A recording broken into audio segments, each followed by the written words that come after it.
Salut à tous, c'est Arnaud, j'espère que vous allez bien. Aujourd'hui, je vous fais une vidéo sur le SXO ou Search Experience Optimization.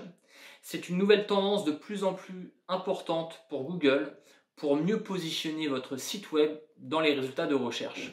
En clair, si vous ne faites pas cet effort d'avoir un site qui propose une expérience optimale, vous allez être de plus en plus pénalisé et vous allez vous faire dépasser par vos concurrents dans les résultats de recherche. Donc c'est pour ça que nous allons voir aujourd'hui comment mettre en place une stratégie de SXO afin de pouvoir optimiser son référencement sur Google.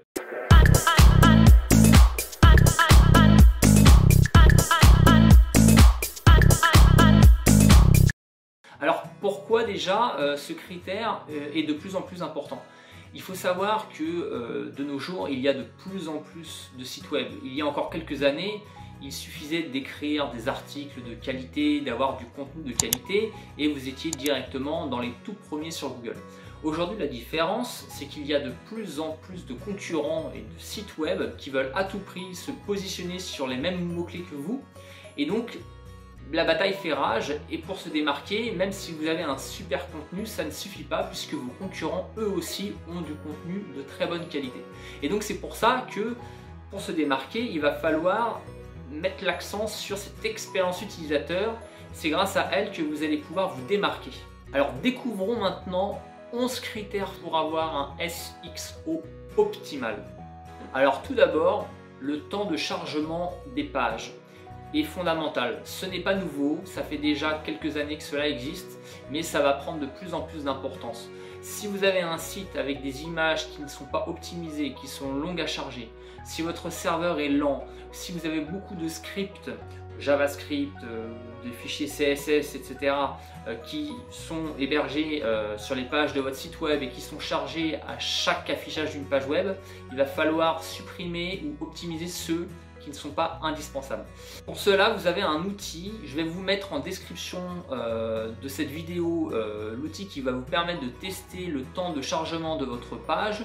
Vous allez pouvoir coller le lien de votre site web et en temps réel, vous allez voir exactement le temps de chargement de la page avec tous les détails. Donc, allez voir dans la description de la vidéo. En 2, il y a l'adaptation mobile, c'est-à-dire le côté responsive.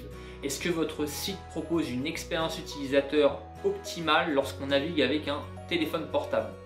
Il faut savoir qu'aujourd'hui, Google, et cela fait déjà maintenant quelques années, analyse l'ensemble des sites web avec l'œil d'un téléphone mobile. Il ne va pas l'analyser tel un ordinateur de bureau, mais vraiment comme un mobile. Donc l'importance d'avoir un site qui est complètement adapté à un téléphone portable est vraiment fondamentale.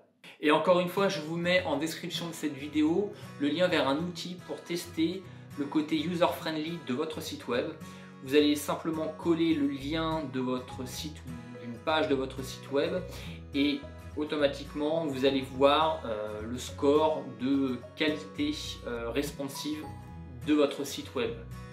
En 3, le confort de lecture. Pensez bien dans vos articles à espacer les paragraphes, à épurer un petit peu tout ça en y mettant également des illustrations, des images, des vidéos. Pensez à mettre un peu de texte en exergue pour donner du volume à vos articles, si ce sont des articles de blog par exemple. Vous pouvez également faire attention à avoir une taille de texte suffisamment grande pour avoir un confort de lecture pour n'importe quel type d'internaute. Ensuite, pensez bien au maillage interne, c'est-à-dire faire des liens vers vos autres articles directement depuis chacune de vos pages. Ça va donner également plus de simplicité à l'internaute par le biais de sa lecture pour accéder à une autre page relative. Donc pensez bien à tout ça pour donner vraiment une aisance maximale à vos internautes. En 4, le choix des couleurs. Faites vraiment attention au niveau de votre menu de navigation, votre logo, votre charte graphique, vos différentes illustrations dans vos articles, de vraiment avoir un code couleur qui soit vraiment plaisant, agréable pour que l'utilisateur s'y plaise vraiment. Il faut vraiment qu'il reste le plus longtemps possible sur votre site et donc ça passe également par ce respect des codes couleurs. En 5, pensez à bien utiliser des click to action, c'est-à-dire que lorsque vous êtes sur des pages, par exemple à un moment, vous allez vouloir proposer à l'internaute de prendre contact avec vous, donc ça va être pour remplir un formulaire de contact. Il va falloir utiliser des boutons qui soient vraiment avec une couleur bien contrastée par rapport aux autres éléments du site web. Il faut que ce bouton Click to Action soit vraiment distinguable du reste de la page. En 6, proposer un contenu qui soit fluide, sans problème de chargement de page, sans bug d'affichage. L'objectif, c'est vraiment d'éviter donc ces bugs d'affichage. Ensuite, il va falloir faire attention d'éviter les liens cassés ou les images cassées sur votre site web.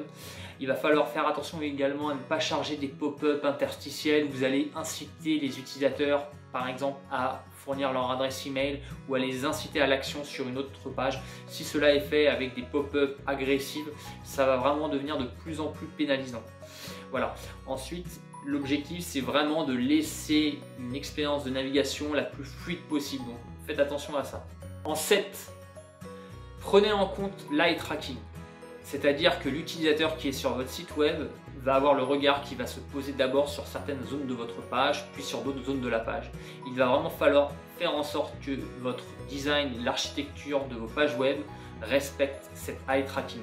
Je vous mets en description de cette vidéo le lien vers un outil qui est bien pratique, qui va vous permettre directement de voir, d'analyser en fait là où les utilisateurs vont le plus naviguer, le plus poser leur souris, le plus cliquer, et ça va vous permettre de repenser certaines pages et donc optimiser cette fameuse expérience utilisateur. En 8, mettez en place un plan du site. Rendez le plus facilement accessible l'ensemble des pages de votre site. Même si ce sont des pages profondes, il va falloir qu'en un minimum de clics, l'utilisateur puisse accéder à ces pages. Il faut donc vraiment miser sur l'accessibilité des pages web de votre site. En 9, mettez en place un moteur de recherche. Vos utilisateurs recherchent du contenu sur votre site, surtout si vous avez beaucoup de pages. Le fait de leur proposer un moteur de recherche, ça va leur faire gagner beaucoup de temps, ça va leur simplifier la vie, donc une expérience utilisateur optimisée. En 10, ne pas afficher de publicité intrusive, c'est-à-dire évidemment pas de pop-up, pas d'interstitiel avec des publicités, pas de publicité en haut de page dans la zone de flottaison. Faites attention à tout ce qui est vraiment affichage de publicité qui va déranger l'internaute. Il faut que vos publicités soient vraiment sobres, soient discrètes et ne gênent pas la navigation de l'internaute.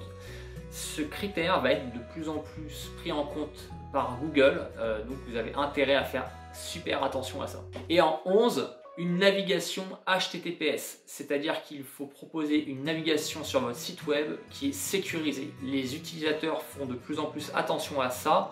Même Google, maintenant, depuis un certain temps, prend en compte le HTTPS dans la navigation comme un facteur de pertinence et de poids dans les résultats de recherche.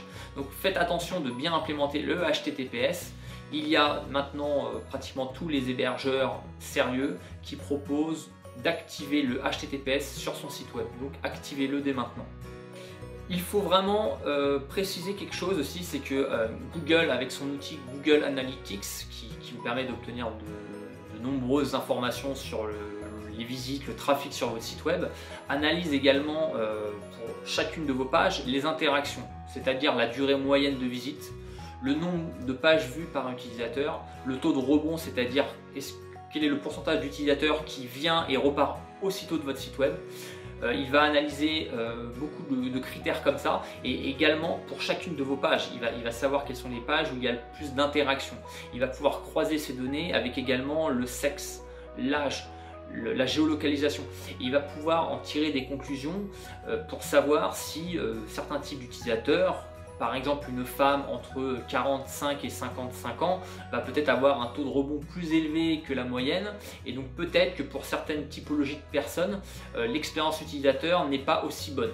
Donc voilà, c'est pour ça que Google Analytics va prendre en compte toute l'expérience utilisateur et l'interaction sur vos pages, et c'est quelque chose qui est important à prendre en compte dans votre stratégie de SXO en fait. Cependant, une expérience utilisateur parfaite ne surpasse pas une qualité de contenu exceptionnelle. Voilà, donc j'ai terminé pour cette vidéo, j'espère que ça vous a servi. Mettez en pratique tout ça dès que vous le pouvez. Si vous avez des questions, n'hésitez pas à me les mettre en commentaire de cette vidéo. Et je compte sur vous également pour vous abonner à ma chaîne YouTube. Pensez également à me liker ma vidéo, un petit commentaire, ça fait toujours plaisir. Alors je vous dis à très vite et merci encore.